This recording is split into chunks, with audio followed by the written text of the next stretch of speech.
Hello, I'm the Dynamic Duover, And I'm the Death Dealer Films. and welcome to our review for Heaven Sent, episode 11 of season 9. And let me tell you, it was a hell of a ride. See why I did that? Play on words, I like it. Yeah. So, we continue where Face the Raven left off with the Doctor arriving in what his own personal hell. Which is quite weird because it's called Heaven Sent. Maybe this is the Doctor's version of heaven. Oh, I wonder what his hell looks like. So yeah, before we begin, I just have to say, I was impressed. Like, I thought before I watched, I was getting overexcited by it, but let me tell you, it was brutal to watch. And brutal in a good way. Yeah. We saw some of the reviews, and it seemed like it was pretty overhyped. Yeah, like, we didn't read anything spoilery, so we didn't know what was going to happen. No, but we did see, because I guess that's what happens when you watch something with spoilers. It spoils something for you, and then it doesn't compete. Like, at the beginning, I was excited at the very first few minutes. And that normally doesn't happen to him or me. Yeah. Like, I'm not like that guy who enters like, oh my god, he's walking through the door. No, I'm not that kind of person. I'm like the guy who waits until the very end to give his rating because I'd rather see how the story goes. Like, for example, I was thinking about giving Time Heist, you know, that episode from last year, a 6, but with that ending I gave it a 5. See, I don't want to get overcarried. Yeah. So yeah, let's begin this review. Yeah. Wait, we kind of did. Yeah. So yeah, the Doctor is in this castle-like island. And he's being chased by Vale. And it's this creature moves so slow, like even watching it going down a hallway is just creepy enough. Yeah. In the episode, he claims that it takes almost, if he tracks the Vale to one end of the castle and runs the other, he's bought himself 82 minutes. Yeah, to eat, sleep, and work. Basically, that's a couple of hours. And I have to admit, I really like how the castle kept on moving around every time he told the Vale a truth. Yeah, but how many truths could you tell? Well, that's a good question. Like, the Doctor, it seems like the Doctor only told like 3 truths throughout this entire episode. And from what I can tell, every time the castle, there's like 4 settings for the castle. It resets after every 4 truths. And from what I can get from this episode, the people wanted to know what the hybrid was. And he claims that the hybrid. Wait. Let's wait to then. Spoilers. So yeah, I liked how there were photos of Clara. That means whoever has been setting this entire game up has been planning it for a long time. Mm-hmm. And I really enjoyed Peter Capaldi's performance. Like, we got to see how the Doctor thought. Like, when the Vale cornered him, he threw like a small little stool, like a bench almost, out a window. And jumped through it. And we got to see how the Doctor thought. He went back into his mind, let's call it... The mind TARDIS. Yes. That he goes, every time he's in trouble, he thinks back to his TARDIS, and he thinks of a solution. And we also saw Clara, a figment of his imagination, giving him advice. Well, through a chalkboard. Yeah, to the very end. Yeah. And I really like how the Doctor really thought about, like, there was water beneath him. He thought about that before he even jumped out of the window. Mm-hmm. And when he went into the water with all those skulls... That creeped me out. Yeah, I was like... It was just like 1 or 2, and then saw like a whole mountain of them. Like, wow. Okay. So yeah, and when the Doctor got out, he arrived in this nice fireplace room with a Zap replica of his clothing. Hey, I mean, at least the castle was kind to him, giving him a place to sleep, some fresh new clean clothes that are dry, and food. Yeah. They're still trying to. So yeah, I really like. And there was cameras that were from the point of view of the Vale, showing the Doctor how far the Vale was. Yeah. I guess that's kind of useful. It's one of the big way. Yeah. And I like how he was he went into his garden, like there were shovels around, and how he kept on digging and digging. See, I wonder what would happen if instead of punching through, or well, we'll save that for the end. And I liked how he found the casket or whatever. What? Casket? Yeah, casket. Yeah, the coffin? Yeah, the coffin. Yeah. I like how. Now we saw number 12. Like I am in 12. Yeah. What is in 12? That is the question. What is it? It says I'm. Could it be a person? Could it be the hybrid itself? Could it be me? Hey, you never You know. know what? And this news shows you really know. Anyways, so yeah, we continue from the Doctor's point of view, and Peter Capaldi does an amazing one-man show. Oh yeah. Like, I really enjoyed how he kept on explaining himself to, like, no one, which was probably more Doctor-like, because he talks to himself a lot. Especially if he travels along for too long. Yeah. So yeah, I really like the design of the veil, by the way. Oh yeah. I thought that was just a creepy, simple design. Very simple, just like a hooded, just like a big cape with a hood and some hands. And that's about it. And I really have to admit, I did like the stone hands. I thought that was really that creepy. was really cool.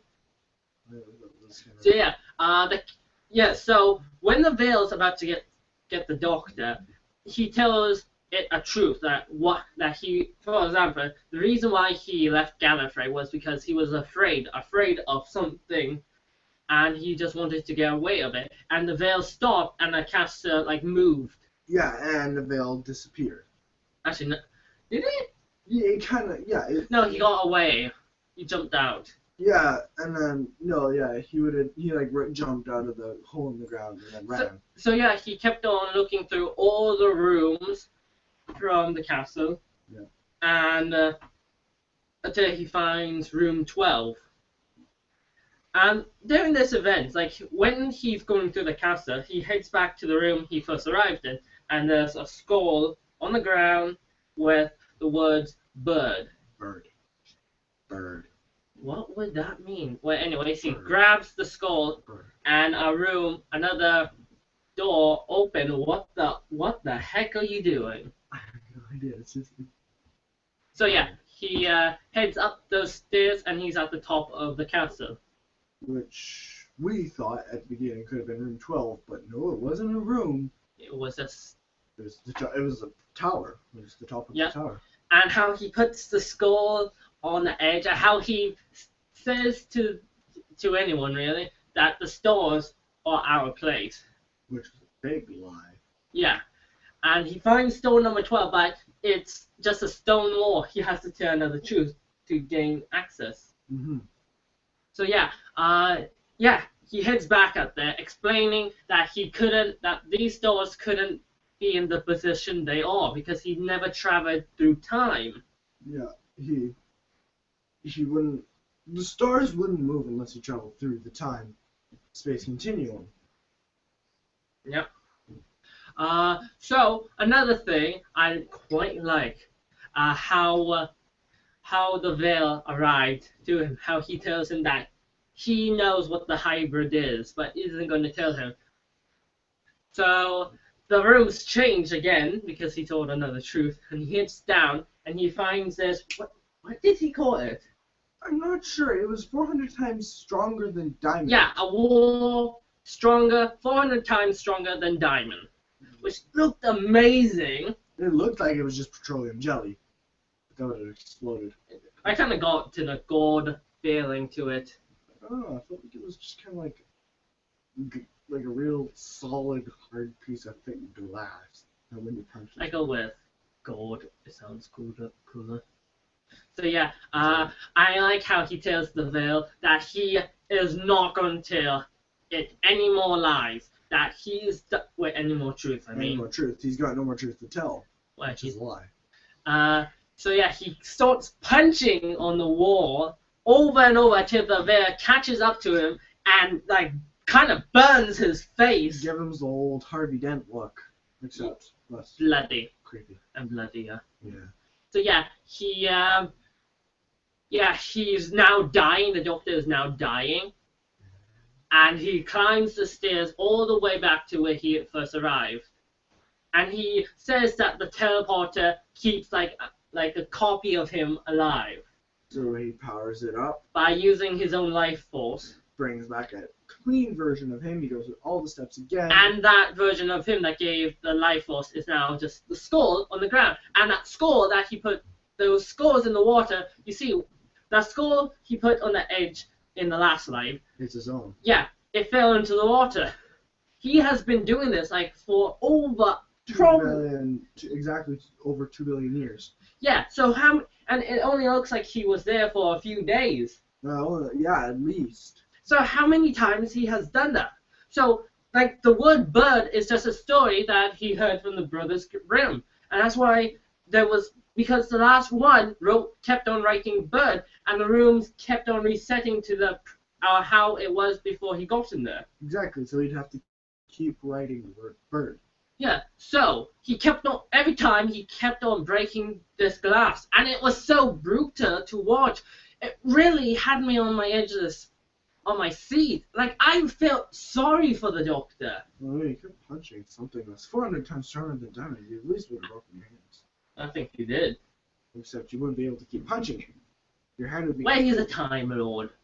So you'd have to force himself. We don't know his alien biology. So he could be a lot stronger than us.